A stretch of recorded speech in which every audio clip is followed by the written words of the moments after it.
আবারও ইয়েমেনি ক্ষেপণাস্ত্র হামলায় বন্ধ ইসরায়েলি বিমানবন্দর। আরো বিস্তারিত জানিয়ে দিব। এদিকে মুহুর্মুহু ক্ষেপণাস্ত্র ও ড্রোন হামলায় তছনছ কিয়েভ সহ কয়েকটি শহর। এবার পাকিস্তান সীমান্তে ৩০ জন আফগান সন্ত্রাসীকে হত্যা। এদিকে গাজায় ইসরায়েলি হামলায় আরো ৭৮ জন ফিলিস্তিনি নিহত। আরো জানিয়ে দিব, এবার ইরানের বিরুদ্ধে যুক্তরাষ্ট্রের নতুন নিষেধাজ্ঞা। এদিকে রাশিয়ার বিমান ঘাঁটিতে ফের হামলা চালিয়েছে ইউক্রেন। আবারও লেবাননে দফায় দফায় ড্রোন হামলা ইসরায়েলের। এবং সর্বশেষে জানিয়ে দিব, এদিকে ইরান ইসরায়েল সংঘাতের পর প্রথমবারের মতো জনসমক্ষে খামেনি শুনছিলেন সংবাদ শিরোনাম, এখন বিস্তারিত। তবে তার আগে অনুরোধ থাকবে এই ভিডিওতে একটি লাইক দিন এবং কমেন্টস করে জানিয়ে দিন আপনি কোন জেলা থেকে বা কোথায় থেকে আমাদের সাথে যুক্ত রয়েছেন। এবং সংবাদের সর্বশেষ গুরুত্বপূর্ণ আপডেট পেতে চ্যানেলটি সাবস্ক্রাইব করে আমাদের সঙ্গে থাকুন। আবারও ইয়েমেনি ক্ষেপণাস্ত্র হামলায় বন্ধ ইসরায়েলি বিমানবন্দর। দখলকৃত ফিলিস্তিনি ভূখণ্ডের স্থানীয় গণমাধ্যমে রবিবার এক নতুন ক্ষেপণাস্ত্র হামলার খবর প্রকাশিত হয়েছে। ক্ষেপণাস্ত্রটি ইয়েমেন থেকে নিক্ষেপ করা হয়েছে বলে জানানো হয় এবং এর ফলে বেশ কয়েকটি অঞ্চলে সতর্কতা সাইরেন বাজানো হয়। ইসরায়েলি গণমাধ্যমের খবরে বলা হয়, রবিবার সকালে ইয়েমেনি ভূখণ্ড থেকে ইসরায়েল অধিকৃত অঞ্চলের দিকে একটি ক্ষেপণাস্ত্র ছোড়া হয়, যার ফলে মধ্য অঞ্চল সহ পশ্চিম তীরের বিভিন্ন এলাকায় সাইরেন বেজে ওঠে। প্রতিবেদনে আরো বলা হয়েছে, ইয়েমেন থেকে ক্ষেপণাস্ত্র ছোড়ার পর তেল আবিবের বেন গুরিয়ন আন্তর্জাতিক বিমানবন্দরে সাময়িকভাবে সব ফ্লাইট স্থগিত রাখা হয়। হিব্রু ভাষার গণমাধ্যম জানিয়েছে, ক্ষেপণাস্ত্র হামলার ফলে দখলকৃত কুদস শহরের কাছাকাছি বেইত শেমেশ শহরের আশেপাশে আগুন ধরে যায়। তবে ইসরায়েলি সেনাবাহিনী বলছে ভিন্ন কথা। তারা দাবি করেছে তাদের বিমান প্রতিরক্ষা ব্যবস্থা ক্ষেপণাস্ত্রটি প্রতিহত করেছে। যদিও হুতি আনসারুল্লাহ নিয়ন্ত্রিত ইয়েমেনি বাহিনী এ বিষয়ে এখনো কোনো আনুষ্ঠানিক বিবৃতি দেয়নি। এর আগে বৃহস্পতিবারও ইসরায়েলি সেনাবাহিনী জানিয়েছিল যে ইয়েমেন থেকে ইসরায়েলি ভূখণ্ডের দিকে আরো একটি ক্ষেপণাস্ত্র নিক্ষেপ করা হয় এবং তা তাদের রাডার সিস্টেমে শনাক্ত হয়। সূত্র মেহের নিউজ এজেন্সির। এদিকে মুহুর্মুহু ক্ষেপণাস্ত্র ও ড্রোন হামলায় তছনছ কিয়েভ সহ কয়েকটি শহর। বৃহস্পতিবারই মার্কিন প্রেসিডেন্ট ডোনাল্ড ট্রাম্পের সঙ্গে ফোনে কথা হয়েছে রুশ প্রেসিডেন্ট ভ্লাদিমির পুতিনের। ইউক্রেন যুদ্ধ পরিস্থিতি নিয়ে আলোচনা হয় দুই নেতার, কিন্তু পরিস্থিতির উন্নতির জন্য এই আলোচনা কোনো দিশা দেখাতে পারেনি। ট্রাম্প জানিয়ে দিয়েছেন, কথোপকথনে তেমন লাভ হয়নি। এরপরে ইউক্রেনে আক্রমণের ঝাঁজ বাড়িয়ে দিল রাশিয়া। মধ্যরাত থেকে ইউক্রেনে নতুন করে হামলা শুরু করে রুশ বাহিনী। কিয়েভ কর্তৃপক্ষ বলছে, ১৩ ঘন্টা ধরে বিস্ফোরকবাহী ড্রোন ও ক্ষেপণাস্ত্র ছুড়েছে রাশিয়া। রাতভর চালানো এ হামলায় অন্তত ২৩ জন গুরুতর জখম হয়েছেন। খবর বার্তা সংস্থা রয়টার্সের। ইউক্রেন কর্তৃপক্ষের তথ্য অনুযায়ী ১৩ ঘন্টায় মোট ৫৩৯টি ড্রোন ছুড়েছে রাশিয়া।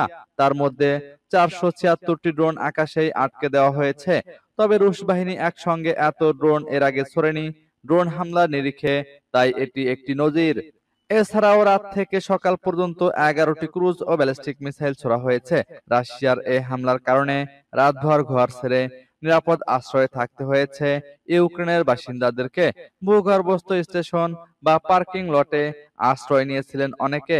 কর্তৃপক্ষ জানিয়েছে, একাধিক শহরে শোনা গেছে বিস্ফোরণের শব্দ। অনেক বহুতল ভবন ধ্বংস হয়েছে ক্ষেপণাস্ত্রের আঘাতে। কিয়েভের রেল স্টেশন এবং একাধিক অ্যাম্বুলেন্সে হামলা হয়েছে। এবার পাকিস্তান সীমান্তে ৩০ জন আফগান সন্ত্রাসীকে হত্যা। আফগানিস্তানের সীমান্ত এলাকায় ৩০ জন সন্ত্রাসীকে হত্যা করেছে পাকিস্তানের সেনাবাহিনী। পাকিস্তান সেনাবাহিনীর আন্তঃদপ্তর সংযোগ বিভাগ থেকে দেওয়া এক বিবৃতিতে উল্লেখ করা হয়েছে এ তথ্য। খবর জি নিউজের।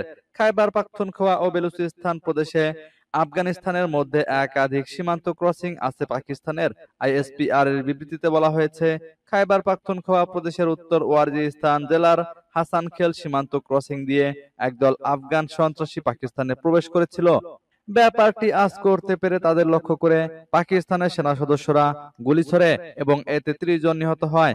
নিহতদের কাছ থেকে পর্যাপ্ত সংখ্যক অস্ত্র, গোলাবারুদ ও বিস্ফোরক উদ্ধার করা হয়েছে বলে উল্লেখ করা হয়েছে আইএসপিআর এর বিবৃতিতে। আরো বলা হয়েছে নিহত এই সন্ত্রাসীরা পাকিস্তানের তালেবান গোষ্ঠী তেহরিকি তালেবান পাকিস্তানের সঙ্গে সম্পর্কিত।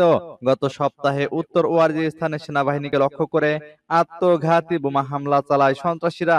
এতে পাকিস্তান সেনাবাহিনীর 13 সদস্য নিহত হন। এদিকে গাজায় ইসরায়েলি হামলায় আরো 78 জন ফিলিস্তিনি নিহত। ফিলিস্তিনের গাজায় ইসরায়েলি হামলায় শনিবার সকাল থেকে বিকেল পর্যন্ত আরো 78 জন ফিলিস্তিনি নিহত হয়েছেন। কাতার ভিত্তিক সংবাদ মাধ্যম আল জাজিরা স্থানীয় হাসপাতাল সূত্রে এ তথ্য জানিয়েছে। ইসরায়েলি সেনারা গাজার খান ইউনিস, নুসেরাত এবং গাজা সিটি সহ অন্যান্য জায়গায় হামলা চালালে এসব হতাহতের ঘটনা ঘটে। এদিকে ফিলিস্তিনি সশস্ত্র গোষ্ঠী হামাস ও ইসরায়েলের মধ্যে যুদ্ধবিরতির সম্ভাবনা তৈরি হয়েছে। এরই মধ্যে গাজার সাধারণ মানুষকে হত্যা করে যাচ্ছে ইসরায়েলি বাহিনী। 2023 সালের অক্টোবরে শুরু হওয়া গাজায় ইসরায়েলি আগ্রাসনে কমপক্ষে 57,338 জন ফিলিস্তিনি নিহত হয়েছেন। এসব হামলায় আহত হয়েছেন 1,35,957 জন। হতাহতদের বেশিরভাগই নারী ও শিশু।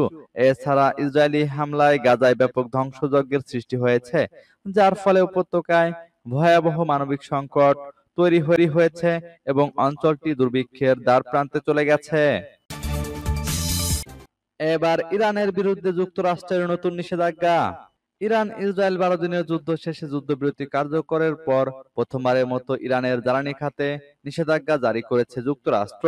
বৃহস্পতিবার ঘোষিত নতুন এই নিষেধাজ্ঞায় যুক্তরাষ্ট্রের ট্রেজারি বিভাগ জানায়, ইরানের তেল পাচারে সহায়তা করার অভিযোগে ইরাকি ব্যবসায়ী সালিম আহমেদ সাইদ এবং তার সংযুক্ত আরব আমিরাত ভিত্তিক কোম্পানির উপর অর্থনৈতিক নিষেধাজ্ঞা দেওয়া হয়েছে। মার্কিন ট্রেজারি সেক্রেটারি স্কট বেসেন্ট বলেন, ইরান শান্তির পথ নিতে পারত, কিন্তু তারা উগ্র পন্থা বেছে নিয়েছে। তাই তেহরানের অর্থনৈতিক উৎসগুলোকে আমরা নিশানা করব। যুদ্ধবিরতির পর মার্কিন প্রেসিডেন্ট একবার বলেছিলেন চীন চাইলে ইরানের তেল কিনতে পারবে। এতে তখন অনেকেই দেশটির বিরুদ্ধে যুক্তরাষ্ট্রের নিষেধাজ্ঞা শিথিল হবে বলে ধরে নিয়েছিলেন। কিন্তু ইরানের সর্বোচ্চ নেতা আয়াতুল্লাহ আলী খামেনি ইসরায়েলের বিরুদ্ধে বিজয়ের দাবি করায় নিজের সিদ্ধান্ত বদলে ফেলেন ট্রাম্প। এদিকে ইরানের পররাষ্ট্র মন্ত্রণালয়ের মুখপাত্র ইসমাইল ভাগাই জানিয়েছেন, যুক্তরাষ্ট্রের সঙ্গে ওমান ও কাতারের মাধ্যমে পরোক্ষ কূটনৈতিক আলোচনা চলছে। তবে তিনি সতর্ক করে বলেন, কূটনীতি যেন প্রতারণার হাতিয়ার না হয়। এদিকে রাশিয়ার বিমান ঘাঁটিতে ফের হামলা চালিয়েছে ইউক্রেন। রাশিয়ার ভোরোনেজ অঞ্চলের বরিসোগলেবস্ক বিমান ঘাঁটিতে হামলা চালিয়েছে ইউক্রেনীয় বাহিনী। কিয়েভের সামরিক জেনারেল স্টাফ শনিবার এ তথ্য জানিয়েছেন। তিনি এই ঘাঁটিকে রুশ SU-34, SU-35S এবং SU-30SM যুদ্ধ বিমানের হোম বেস হিসেবে বর্ণনা করেছেন। ফেসবুকে লেখা বিবৃতিতে জেনারেল স্টাফ জানিয়েছে, তারা গ্লাইড বোমা, একটি প্রশিক্ষণ বিমান এবং সম্ভবত অন্যান্য বিমান সম্বলিত একটি ডিপোতে আঘাত করেছে। আরব নিউজ জানিয়েছে, রাশিয়ান কর্মকর্তারা তাৎক্ষণিকভাবে এই হামলার বিষয়ে কোনো মন্তব্য করেননি। কিয়েভ বলছে, বিমান ঘাঁটিতে এই ধরনের হামলার লক্ষ্য রাশিয়ার সামরিক সক্ষমতা হ্রাস করা এবং রাশিয়ায় উচ্চ মূল্যবান লক্ষ্যবস্তুতে আঘাত করার জন্য ইউক্রেনের সক্ষমতা প্রদর্শন করা। গত মাসে ইউক্রেন বলেছিল, তারা আকস্মিক ড্রোন হামলায় রাশিয়ার ভূখণ্ডের গভীরে বেশ কয়েকটি বিমান ক্ষেত্রে অবস্থানরত 40টিরও বেশি রুশ বিমান ধ্বংস করেছে। শুক্রবার ইউক্রেনের প্রেসিডেন্ট ভলোদিমির জেলেনস্কি মার্কিন প্রেসিডেন্ট ডোনাল্ড ট্রাম্পের সঙ্গে অত্যন্ত গুরুত্বপূর্ণ এবং ফলপ্রসূ ফোনালাপের পর নতুন করে আক্রমণের ঢেউ শুরু হয়েছে। এবার লেবাননে দফায় দফায় ড্রোন হামলা ইসরায়েলের। যুদ্ধবিরতি চুক্তি লঙ্ঘন করে লেবাননের দক্ষিণ অঞ্চলে দফায় দফায় ড্রোন হামলা চালিয়েছে ইসরায়েল। হামলায় একজন নিহত এবং বেশ কয়েকজন আহত হয়েছে, খবর আল জাজিরার। প্রতিবেদন মতে, গত নভেম্বরে লেবাননের সশস্ত্র গোষ্ঠী হিজবুল্লাহর সঙ্গে যুদ্ধবিরতির পরও তা লঙ্ঘন করে প্রায় প্রতিদিনই হামলা চালিয়ে আসছে ইসরায়েল। এরই ধারাবাহিকতায় শনিবার দেশটির দক্ষিণ অঞ্চলের বিনোদজেবেইল, শেবা এবং চাকরাস শহরে পরপর 4টি ড্রোন হামলা চালানো হয়। লেবাননের স্বাস্থ্য মন্ত্রণালয়ের বরাতে রাষ্ট্রীয় বার্তা সংস্থা ন্যাশনাল নিউজ এজেন্সি জানায়, একটি শত্রু ড্রোন বিনোদজেবেইল শহরের সাফ আল হাওয়া এলাকায় একটি গাড়িতে আঘাত হানে। এতে ব্যক্তি নিহত হন এবং আরো 2 জন আহত হন। মৃতের সংখ্যা আরো বাড়তে পারে বলে উল্লেখ করা হয়েছে। এরপর একই এলাকায় দ্বিতীয় হামলাটি চালানো হয়। এর আগে শনিবার সকালে মন্ত্রণালয় জানায়, দক্ষিণ লেবাননের সেবা এলাকায় একটি বাড়িতে ড্রোন হামলা চালানো হয়। তাতে ওই বাড়িতে বসবাসরত পরিবারের কয়েকজন সদস্য আহত হয়। এছাড়া বিনোদ জিবেইল জেলার চাকরাস শহরেও ড্রোন হামলা চালায় ইসরায়েল। লেবাননের স্বাস্থ্য মন্ত্রণালয় জানায়, ওই হামলায় 2 জন আহত হয়েছে। এদিকে ইরান ইসরায়েল সংঘাতের পর প্রথমবারের মতো জনসমক্ষে খামেনি। ইসরায়েলের সঙ্গে ইরানের সাম্প্রতিক সংঘাত শুরুর পর এই প্রথমবারের মতো জনসমক্ষে এসেছেন ইরানের সর্বোচ্চ ধর্মীয় নেতা আয়াতুল্লাহ আলী খামেনি। শনিবার তেহরানে ইমাম খোমেনি মসজিদে পবিত্র আশুরা উপলক্ষে আয়োজিত এক অনুষ্ঠানে তাকে দেখা গেছে। ইরানের রাষ্ট্রীয় টেলিভিশনে প্রচারিত ভিডিওতে দেখা যায়, খামেনি মসজিদে আসা ব্যক্তিদের অভ্যর্থনা জানাচ্ছেন। তিনি শীর্ষ ধর্মীয় নেতা মাহমুদ কারিমিকে ইরানি দেশাত্মবোধক গান ও ইরান গাইতে উদ্বুদ্ধ করেছিলেন। সম্প্রতি ইরান ও ইসরায়েলের মধ্যে সংঘাত চলাকালে তাকে একটি রেকর্ড করা ভিডিও বার্তায় সর্বশেষ দেখা গিয়েছিল।